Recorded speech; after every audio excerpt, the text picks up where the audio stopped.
Hey everyone, this is Chef Steven. Glad you're back. We are continuing on with our October treats. So today we're going to be making marshmallows from scratch. Few ingredients here in front of us. We've got 14.5 ounces of sugar.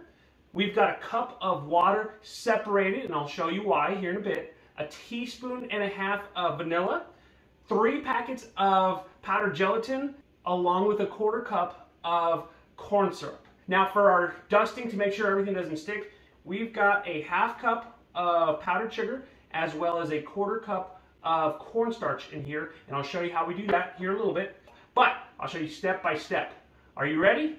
I am. The very first thing that we want to do is we want to bloom our gelatin. So what I'm going to do is I'm going to get this 1/2 cup of water into our mixer, and I'm just going to lightly put our gelatin in here.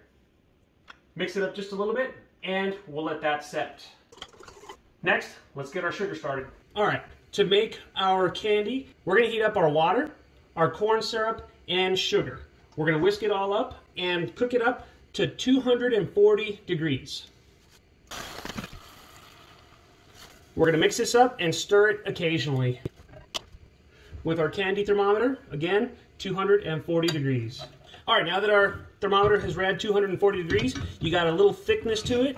We're gonna let this kind of cool down just for a sec so we can get this all in the mixer. Okay, we're gonna turn our mixer on a low speed, and we're just gonna pour our candy mixture in. Just be very careful because it is hot and it will burn you. The goal is to incorporate air into it, and that's what's gonna give it that light, fluffy look and texture. We're going to put it on a medium speed for 5 minutes and then a high speed for another 5 minutes. While our mixer's going, we're just going to spray down our molds. You want to spray them down really good so that way our marshmallows don't stick and get all those little crevices. Alright, this is a good stopping point. It's been 5 minutes. Notice how fluffy our marshmallows are starting to get.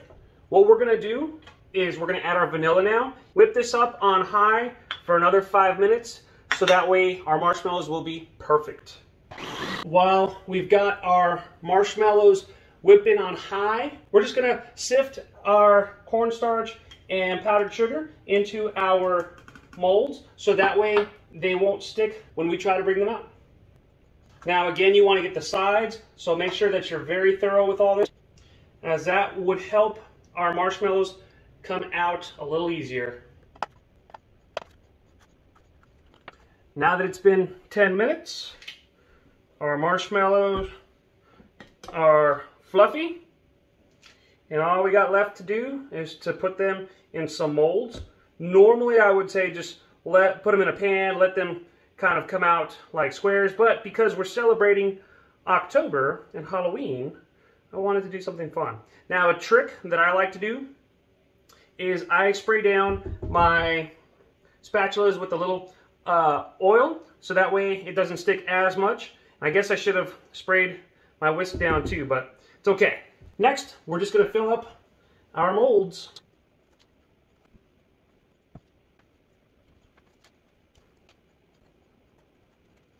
The last thing that we want to do is sift a little more powdered sugar and cornstarch right on top, so that way when they come out, after they set up, they won't be as hard to work with.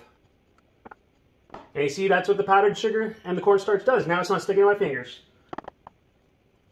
And all we're going to do is we're going to let them set up for about 6 hours. We're going to probably let them go overnight just because I got to work in the morning, so, you know, we'll go from there. All right, we've let our marshmallows set up overnight. This is what we have so far. Let's get the rest of them out. Ah, yeah. Just remember, this is a very messy process, so wearing black, probably not the best idea, but you know what? I'm feeling brave today. Hey, Eris, this is awesome. All right, we're gonna get one final coating of our powdered sugar right over the top. And we're basically done. Now, to try all this and see how it is, I got a little extra one, so bottoms up. Just amazing. Simple, awesome. I mean, this is what it's all about. Having fun in the kitchen, making a mess, making awesome treats, especially for Halloween. So Regardless, I hope you all learned something today. Make sure you follow me on social media. Chef Steven Gonzalez on Facebook, Chef Stegons on Instagram and Twitter, or go to chefstevengonzalez.com and make sure you like and subscribe to these videos. See you later.